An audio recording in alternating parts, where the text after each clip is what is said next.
नमस्कार किसान भाइयों, मैं हिमांशु दीक्षित, किसान सलाहकार। किसान भाइयों, आज मैं आपको बकानी रोग या झंडा रोग के बारे में कुछ ज़रूरी पॉइंट बताने जा रहा हूं, जो कि इस समय बहुत ही ज़रूरी है। किसान भाइयों, तो चलिए शुरू करते हैं। सबसे पहले तो इसके लक्षण के बारे में जानने की कोशिश करेंगे।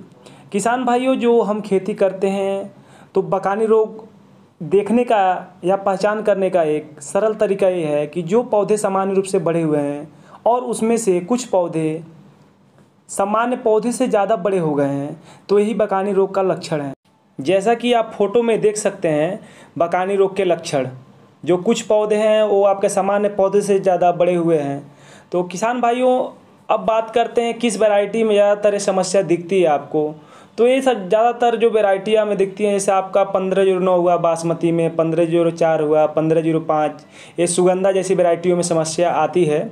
और इसकी अगर कारण की बात करें तो ये बीज जनित रोग है।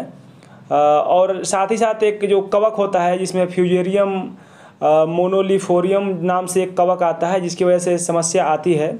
इसका फ़र्क आपके उत्पादन में पड़ता है, क्योंकि जो पौधे बड़े तो होते हैं उसमें बालियाँ भी बनती हैं, लेकिन उसमें दाने नहीं पड़ पाते, जिसका आपको सीधे सीधे आपके उत्पादन पर इसका विपरीत प्रभाव पड़ता है। तो किसान भाइयों, बात करें कैसे इसको कंट्रोल कर सकते हैं या क्या इसके बचने के उपाय हैं। तो इसके लिए आपको, अगर जब शुरुआती अवस्था में ऐसी समस्या आपको दिख रही है, तो सबसे पहले इसमें 2 किलो ट्राइकोडर्मा और गोबर की खाद दोनों को मिलाकर खेत में डालने का काम करें। और अगर कुछ ज़्यादा मात्रा में समस्या बढ़ गई है तो इसमें प्रोपिकोनाजोल 25% ईसी में, जो कि एक फफूंदनाशी है, इसका इस्तेमाल कराएं।